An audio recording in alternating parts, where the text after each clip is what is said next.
What's up guys, welcome back to Deck Tech for Decks. I'm your host Caleb, and today we are upgrading the new temur Precon that's focused around energy. Again, sorry I'm a little bit late to the party, but because I'm late to the party, we're just going to ignore budget in this video and build a really strong, well-rounded deck. We're going to cut several cards, put several cards in, and you're just going to end up with a deck that works. Additionally guys, I really want to build this deck from scratch, so if you guys want to see that, be sure to like and comment down below because I think she could be a really fun and really powerful commander if you just went no holds barred and built a really synergistic deck built around ETBs and LTBs.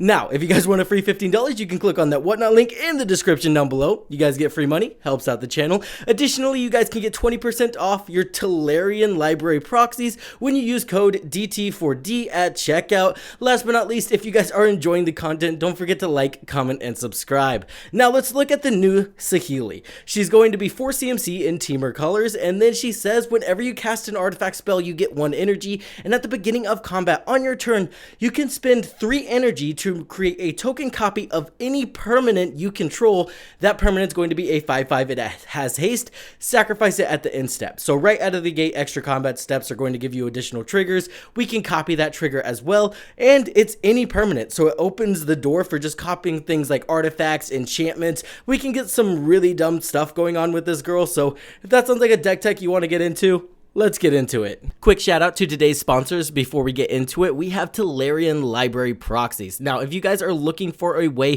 to test out new cards before you pull the trigger on those expensive cards, a way to protect your expensive cards by just throwing a proxy in your deck and playing with it instead of your expensive card, or you're just trying to get into the CEDH format, proxies are the way. And you can get 20% off whenever you use code DT4D at checkout. Thank you Tolarian proxies for sponsoring this video. One of the most meaningful upgrades to this deck has to be Gonti's Aetherheart. It's super awesome, and additionally, late game, you can use it to take an extra turn. You can even kind of do some shady stuff and loop extra turns with this. What's going to happen is, first of all, whenever Gonti's Aetherheart or another artifact enters the battlefield, you get 2 energy. So that's going to give you 2 energy every single turn consistently, as long as we are consistently triggering our commander. And then additionally, we're able to pay 8 energy to exile Gonti's Aetherheart to take an extra turn. Now, why did I say we could loop this? It's because Gonti's Aetherheart is legendary. So this means if we create a token copy of it, the other Gonti's Aetherheart, our original copy, is going to sacrifice itself. So we're actually going to exile the token copy of it to take the extra turn. And then we can use something like an Eternal Witness to fetch Gonti's Aetherheart back to our hand, allowing us to cast it again and then potentially take more extra turns. Pretty busted. Behemoth of Vault 0 is one of my favorite cards here. When it enters the battlefield, we automatically get 4 energy. And then additionally, when Behemoth of Vault 0 dies, you can pay any amount of energy equal to target non-land permanent's value. When you do, destroy that permanent. So whenever we're able to create a 5/5 copy of this and we have to sacrifice it at our end step, that ability is going to trigger. So this is just going to be constant removal that also generates energy. Balor is also one of my most favorite cards in these decks that automatically sack creatures at end step.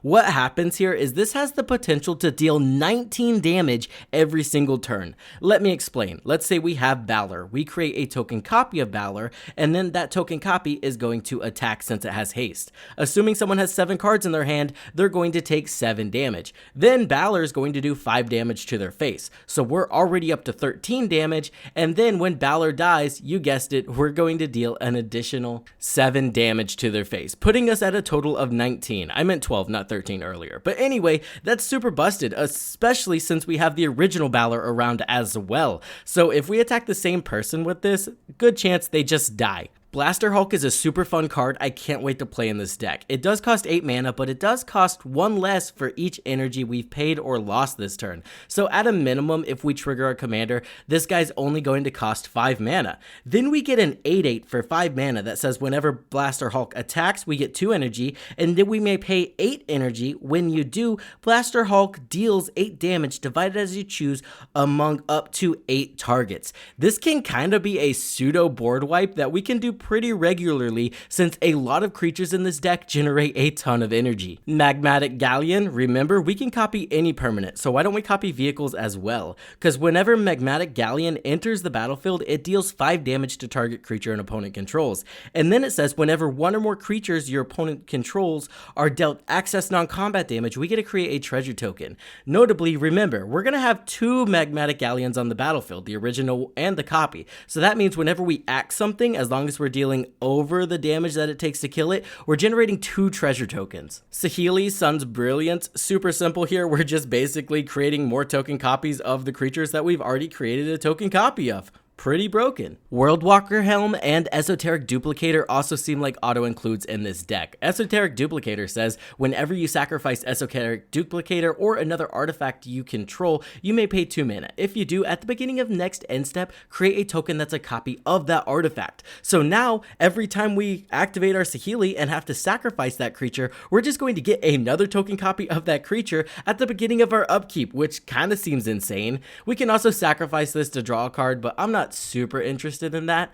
And then our Worldwalker Helm says we can just pay 2 mana, 1 and a blue, tap it to create a token copy of target artifact token you control. Remember, every single token copy we create with our commander is going to be an artifact in addition to its other types. Risen Reef seemed like a good value play here. I don't know if it's good enough in the deck, but I definitely want to try it out. So whenever Risen Reef or another elemental enters the battlefield under your control, you get to look at the top card of your library. If it's a land card, you may put that onto the battlefield tapped. If you don't put that card onto the battlefield, put it into your hand. So this means whenever we create a token copy of Risen Reef, automatically the original Risen Reef will trigger and the Risen Reef copy will trigger, giving us 2 triggers, allowing us to either draw 2 cards or cheat 2 lands into play. Seemed pretty decent, especially if we can start getting more and more Risen Reefs on the battlefield. Atali Primal Conqueror, I told you guys this wasn't going to be a budget upgrade, and Atali kind of shows that, but honestly, this guy's broken enough to earn a spot on this list. Getting this guy's ETB over and over again is absolutely backbreaking and will lead to you winning the game, because when he enters, you get to exile the top card of everybody's library until they exile a non-land card, and then you can cast those cards for free. Just not okay.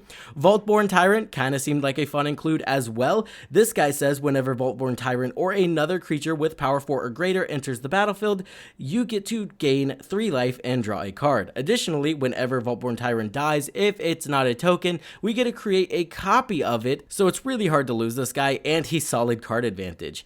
Kira of the Boundless Sky, another one I'm not sold on, but I can't wait to try this out just because his die ability is so useful. Whenever he dies, we can search our library for up to 3 land cards, reveal them, and then put them into our hand. And then additionally, whenever he dies, we can just choose to create an XX green spirit creature token where X is the number of lands we control. So he either makes a massive creature or finds us some lands. Rolling Hamsphere is going to be super busted here, not only for the removal, but the board state it generates. Rolling Hamsphere is going to get +1 for each hamster you control. And then additionally, whenever Rolling Hamsphere attacks, we get to create 3 red hamster creature tokens. Then it deals X damage to any target where X is the number of hamsters you control. So if we have 2 of these on the battlefield and we attack with both of them, we're generating 6 hamsters and we get to deal 6 damage. Kind of busted, and it only gets more absurd from there. Coveted Jewel. Remember, we can copy any permanent on the board, so just being able to copy a Coveted Jewel, it enters the battlefield, we draw 3 cards, then we can tap it to add 3 mana to our mana pool. That's going to allow us to cast some of these super expensive cards, and it's going to give us some card advantage at the same time. Then it sacrifices itself, so we don't have to worry about our opponent stealing it. Just make sure you're protecting that original. Terror of the Peaks. We constantly have creatures entering the battlefield, and they're not small, so having this as a way to not only end the game, but also just remove our opponent's key creatures is very useful, especially if we create a token copy of Terror of the Peaks. It kind of just gets insane and can throw around a lot of damage all at once. Rampant Rejuvenator seemed kind of cool here as well. If we create a 5/5 token copy of this and then we have to sacrifice it at end step, that's going to give us the ability to find 5 of our basic lands and just throw them onto the battlefield, allowing us to cast our high CMC things. Same with RMC Titanic. I like this because we're just going to keep it on the battlefield. We're going to have the token copy of it that we create with Saheeli to deal damage, and then we're able to generate 5 treasure tokens very consistently. Eternal Witness, just creating token copies of this to bring our key creatures back, is going to be very useful. Additionally, like I said, you can kind of loop Gonti's Aether Heart if you're generating a ton of energy each turn, and take as much extra turns as you want. Disciple of Free Release, getting this ETB over and over again seemed like a no-brainer, especially when it's just on a land. So in a pinch, if you can't cast this or don't need to cast it, it's just going to be your land per turn. Bloom Tinder, again, 3-color commander. Bloom Tinder's amazing here. Overpowering attack, just having a way to take additional combat steps seemed pretty good, especially when we can activate that Forerunner ability and it only cost 3 mana.